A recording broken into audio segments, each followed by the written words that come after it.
ሰላም እንደምን አላችሁ አድማጮቻችን። ለዛሬ በ2000 ህዳር ወር ላይፍ መጽሔት ላይ ከወጣው የጆሮ ገበያ አምድ አምጩሌ እንዲህ ይላል። ህፃናትን በወሲብ የሚያጎመጁ ዘፈኖችና እኛ። አንዳንድ ጊዜ ግርም የሚያሰኙ ነውረኛ ሐሳቦች ኪነ ጥበብን ወይም ስነ ጥበብን አሊያም ስነ ጽሑፍን ከለላ አድርገው ብቅ ይላሉ። በኪነ ጥበቡ በኩል ያሉት መሰል ዘፈኖች ወደ ኋላ ይቆዩና የስነ ጽሑፉን በጥቂት እንዳስ። ሩሲያዊው አንጋፋ ደራሲ ፊዮዶር ዶስቶቭስኪ ኢንሰልትድ ኤንድ ሂሚሊየትድ በተሰኘው ረዥም ልብ ወለድ ውስጥ አንዲት ገጸ ባህሪ ያለች የሊና ወይም ኒሊ በሚል ሰይሟታል። ይቺ የ12 ዓመት ልጅ ሞት የሚያስመርጥ ጽኑ ፍቅር ከዋናው ገጸ ባህሪ እንደያዛት ዶስቶቭስኪ ተረክልናል። ብዙ ሀያሲያን ዶስቶቭስኪ ለሕፃናት ሴት ልጆች ያለውን ስሜት እንዲጠራጠሩ ያደረገ ልብ ወለድ ነው። በተመሳሳይ እንግሊዛዊ ደራሲ ቻርልስ ዲከንስ ዘ ዴቪስ ኮፐርፊልድ የተባለው ረዥም ልብ ወለድ ውስጥ ዶራ የተሰኘች ነፍስ ያላወቀች ባለትዳር ፈጥሯል። ይህች የዲከንስ ገጸ ባህሪ እንደ ናሙና ተወስዳ እንግሊዛውያን ቱጃሮች ሁሉ ነፍስ ያላወቁ ለአቅመ ሔዋን ያልደረሱ ሴት ልጆችን ማግባት እንደ ደስታ ምንጭ መመልከት ጀምረው እንደነበር ብዙ የማህበራዊ ጥናት ባለሙያዎች ምስክርነታቸውን ይሰጣሉ። ወደኛ ስንመጣ ደግሞ በግጥሙ ደበበ ሰይፉን እናነሳለን። ደበበ የብርሃን ፍቅር የተሰኘ የግጥም ስብስብ መጽሐፍ ውስጥ ይህንኑ ጉዳይ የሚያጠነጥን ስራ ሚጥዬ በተሰኘ ርዕስ አስነብቦናል። በትንሽ ልጅ ድብቅ ፍቅር የሚብሰለሰል አዋቂ ሰው የሚያወርዱ አይነት ነው። ስነ ጽሑፍን እንደ ማህበረሰብ ማነጫ የምንመለከት ከሆነ አንድ ጥያቄ ማንሳታችን አይቀርም። ህፃናትን ለወሲብ አካለ ፍቅር መቋመጥ ምን ያስተምራል? ምንስ ያህል እውነትነት አለው?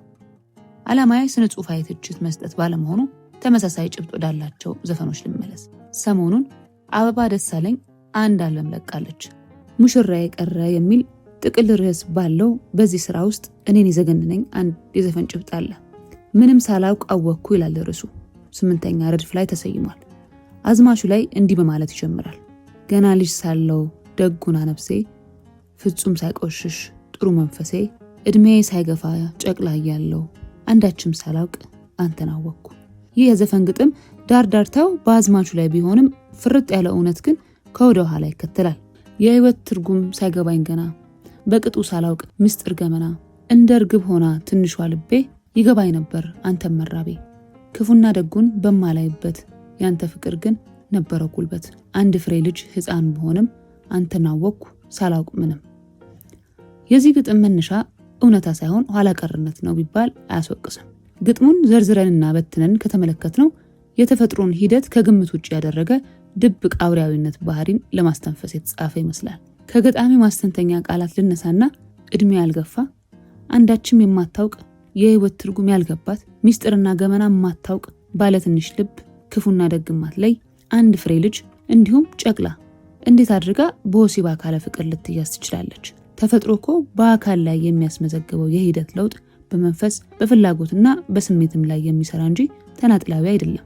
ጨቅላ ህፃናትን እንደ ትንሽ ሴት አስቦ ያልጠነከረ መንፈሷን የፍቅር ቋት አድርጎ ማሰብ ዳርዳርታ ምን እንደሆነ ግልጽ ነው። ይህ ዘፈን አበባ ደሳለኝ ታቀንቅነው እንጂ ግጥሙ የሳሙኤል ታደሰ ነው። ሐሳቡ ሊያደናግረን የሚችለው የግጥሙ ደራሲ ራሱ አበባ ወይም ሌላ ሴት ሆና ብትገኝ ነበር። ያው እንደተለመደው አንዳንድ ወንዶች ቀደው በሚሰፉት ህልም አማካኝነት ይችም ጨቅላ አፍቃሪ ተፈጥራለች ማለት ይቻላል። እንዲህ ያሉ ያልታረሙ የአጓጉል ምኞት መጠቆሚያዎች እስካልተቆረጡ ድረስ ዋነኛውን ህፃናትን የመድፈር ድርጊት ማስወገድ የሚከብድ ይመስለኛል። ከትውፊታዎቹ እንጉርጉሮች አንስቶ እስከ ዘመናዊዎቹ ድረስ ብንንኳተት ብዙ ሴት ህፃናትን ለአደጋ የሚያጋልጡ ዘፈኖችን እናገኛለን። ለምሳሌ ደርባባው አቡኑ ከመሰንቆ ጋር እንዲህ ያለቀነቅናል። ትንሽ ልጅ ወድጄ ነፍስ ያላወቀች እራቴን አትሰጠኝ ሰው እየፈራች።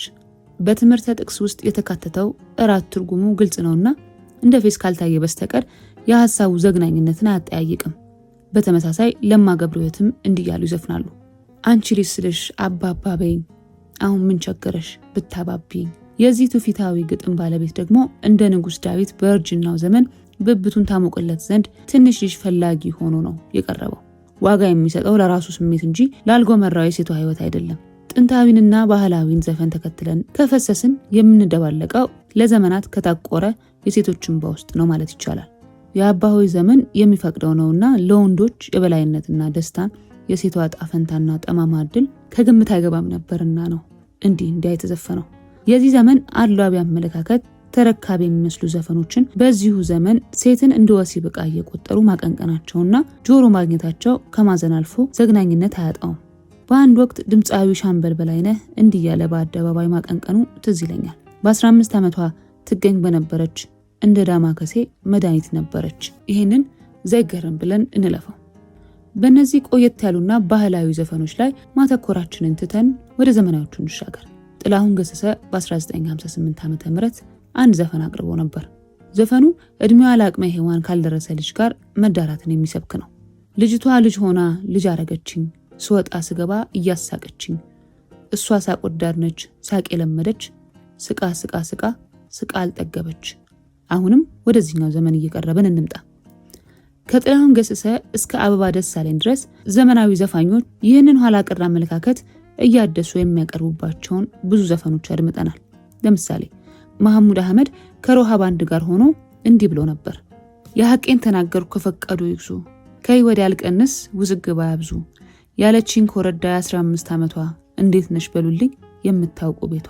ይህ ግጥም በ15 ዓመት ልጅ ላይ ያተኮረው ቁጥሩ የግጥሙን ቀለም ስለማይሰብር ብቻ አይደለም። ያቺ ድብቅ ኋላ ቀር ወንዳዊ አመለካከት ጨርሳ ባለመገስገሷ ነው።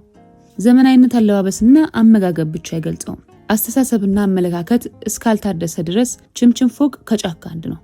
በዘመን እየቀረብን ስንመጣ አማካይን ቦታ ላይ ወደ መጨረሻው ላይ የምናገኘው ቴዎድሮስ ታደሰን ነው። ቴዎድሮስ ጉድሮዬን እያለ ያቀነቅናል። በዚህ ዘመን የሚዘገንነው ጉድሮ ከ9 ዓመት በታች የሆነች ህፃን መለያ የፀጉር ቁርጥ መሆኑን የሚረዳ ብቻ ነው። ከ9 ዓመት በታች የሆነች ልጅ ፍቅርሽ ጸና በኔ ላይ እያሉ መስፈንን ምን ይሉታል? ይህንን ዘግናኝ የዘፈን ጭብጥ ይዘን ወደ ዘመናዊ ዘመን ስንጠጋ በመጨረሻ የምናገኘው ቴዎድሮስ ካሳሁን ቴዲ አፍሮን ነው። ቴዲ በመጀመሪያ አልበሙ ላይ እንዲህ ሲል ዘፍኗል። ልቤ መሸነፉን እንዳይነግራት ሰጋ፣ ወራትም አለፈ ክረምትና በጋ፣ የሆዴ መጨነቅ ፍቅሬ መሽገባት፣ ትስቃለች እሷ ልጅነት ይዟት፣ እንዳልከሳት ለመሪ ጌታ ከልጅ ውሎ የለም ስሞታ። በአጠቃላይ ከላይ የሰፈሩትን የጥቂት ድምፃውያን ዘፈኖችና ሌሎች ያልተዳሰሱ ዜማዎችን ማቀንቀንና በአንድ ሀገር ዋና ከተማ ውስጥ በከተሜነት ተቀምጦ መስፈንና ማዘፈን ለአንድ ህብረተሰብ ትልቅ ውርደት ነው።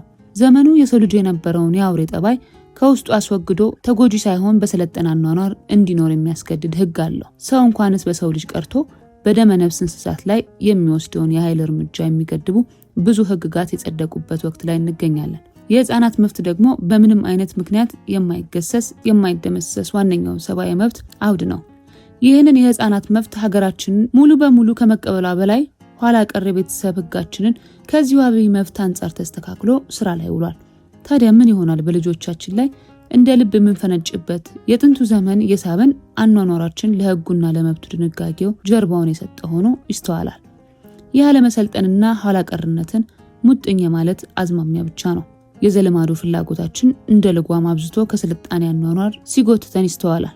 ህፃናትን በአስገድዶ መድፈር፣ በጠለፋ ባለዕድሜ ጋብቻ ስር ሌላ ተጨማሪ የትውልድ ዕድሜ እንዲቀጥሉ የሚወሰንባቸው ኪነ ጥበብና የስነ ጽሑፍ ውጤቶች ቀልባችን አለመቆጣቱ ነው። ይህም የኋላ ቀርነት ምልክት ነው።